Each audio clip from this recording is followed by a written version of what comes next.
What a year it has been for hydrangeas. Warmer than normal temperatures have allowed hydrangeas in most places to burst into bloom with vivid colors that are more breathtaking than ever before. But now that those beautiful blooms are starting to fade, the two most common questions that I'm seeing in the gardening forums that I'm in are, should I deadhead my hydrangeas, and can I deadhead my hydrangeas? Now I know those sound similar, but they're actually a little bit different. So in this video, I'm going to answer those two questions so that you'll know what to do for your beautiful blooms. Let's dig in.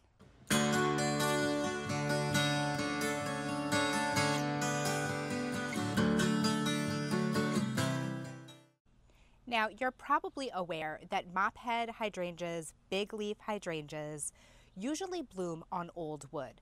So cutting them back at the wrong time can result in loss of blooms for the following season.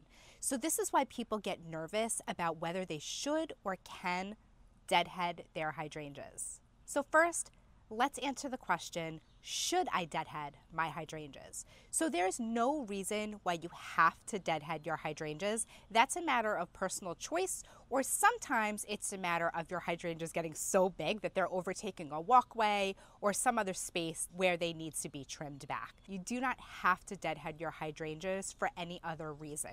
In fact, there are some reasons why you should not deadhead your hydrangeas. These blooms, once they're spent, can provide winter interest in the garden, and they can act like little umbrellas, catching snow and frost and ice and protecting the delicate buds that are forming underneath the old blooms on the stems for next year's spectacular season. If you live in a colder climate, you may want to consider not deadheading your hydrangeas at all and leaving the spent blooms to help protect next year's season. However, some people don't like the aesthetic appeal of the fading blooms and feel like it makes their yard look messy or faded, which leads us to the second question. Can I deadhead my hydrangeas? And the answer is yes, you can, but timing is crucial, and now's the time.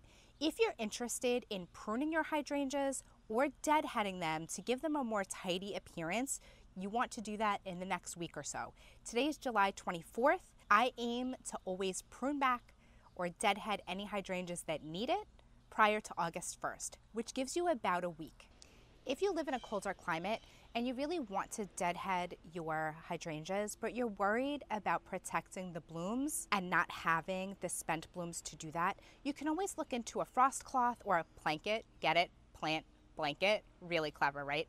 I'll leave some links in the description of this video so that you can check those out if there's something that are helpful to you. One of the most common reasons why people's hydrangeas don't bloom is either A, because they pruned them too late, or B, because a late frost has killed off their blooms. Mophead hydrangeas bloom on last year's growth. So they start setting their blooms for next year, their buds for next year, in August and September. So if you prune in late August or September, you can be cutting off next year's bloom.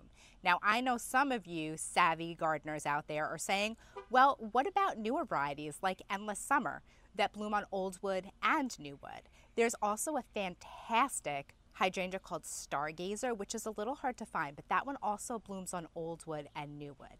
Now, those are great and I love them, but just be aware that even though they bloom on both old wood and new wood, most of their blooms are actually on the old wood and only a few are on the new wood. So if you hack into your hydrangeas too late in the season, you could really be diminishing the number of flowers that you'll get. So if you've decided that you do want to deadhead your hydrangeas, I'll show you quick how to do that. Come in a little closer. To deadhead your hydrangeas, you want to look just below the flower to the next set of leaf nodes and just clip off the bloom just above the next true set of leaves. Now you would use the same technique if you just wanted to prune back your hydrangeas if they were overcrowding a walkway or if they were impeding on other plants. You could go a little lower on the stems. Again, you want to do that as early as possible, preferably before August 5th. I always aim for August 1st just to be on the safe side. What can you do with these hydrangeas once you've cut them off your plant? They make great dried flowers, although you'll probably need a little bit more of a stem than this. You can hang them upside down and dry them, and they will really retain their shape. They can also be dyed or spray painted to give them back their vivid color, and then they can be used in indoor arrangements. If you're going to be pruning or deadheading your hydrangeas, this is also the perfect time to take some cuttings.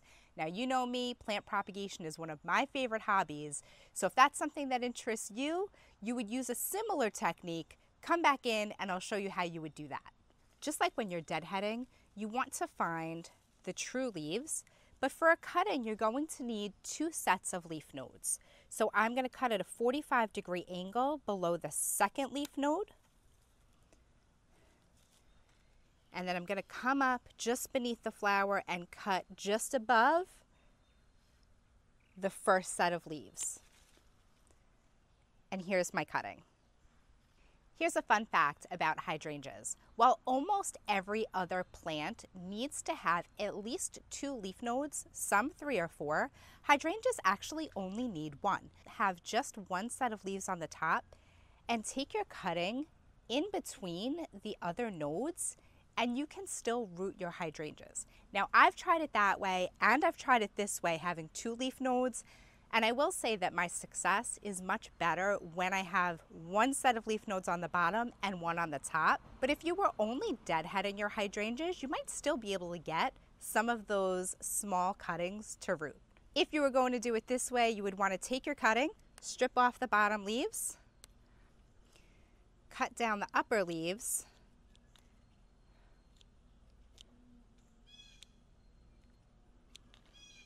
The reason why you cut these leaves is because the plants will lose moisture through transpiration. So the smaller the leaf surface, the less moisture that they'll lose, which gives them a better shot. But they do need to have some leaf material for photosynthesis so that they can make some food to support the plant. You can take this and leave it in water, and sometimes it will root. You can take this and put it in rooting hormone and then put it in potting soil with a Ziploc bag over the top. That's how I do it, and I have very good success that way. You can also take this and put it just in soil and put it in the shade, and it should root, but again, I find that I have a lower success rate without the rooting hormone and without maintaining that humidity level through the use of a plastic bag. And if you happen to be watching this video sometime in the future and you've just hacked down your hydrangeas in October, it's okay. One thing I can tell you is that most people report after missing out on their blooms from pruning for a year, usually they come back even better and brighter the next year. So you'll have that to look forward to. I hope that your hydrangea season was as great as mine, and I hope that this video was helpful for you today. Thanks so much for watching. Have a great day.